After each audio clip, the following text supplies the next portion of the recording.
My new series is called The Infernal Devices. The first book is Clockwork Angel. It's a prequel series to The Mortal Instruments, meaning the events in it take place before the events of The Mortal Instruments.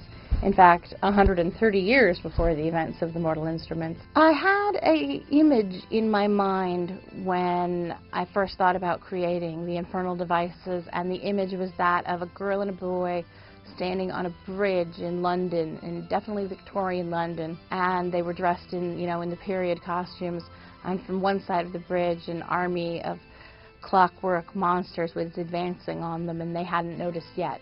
Sort of the shadows were gathering. It was a very, nightmare, dreamscape image, but it really stuck with me.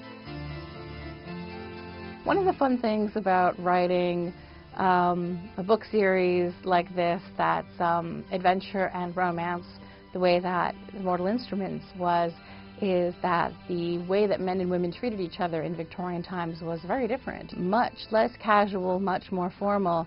So for a good half of the book, Will and Tessa refer to each other as Mr.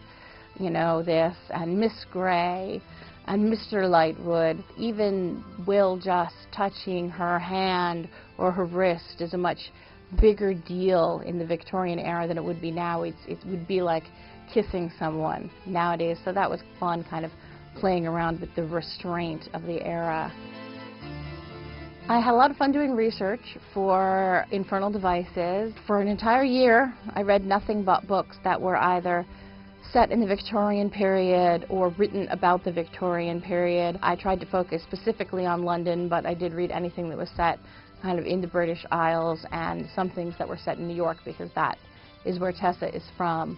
And I also went to London multiple times and walked around the streets of London, tried to get my bearings there, get an idea of, if one of my characters was walking from Whitechapel High Street to Spitalfields Market, what does that mean? How long does that take? New readers definitely don't need to read The Mortal Instruments before they read The Infernal Devices.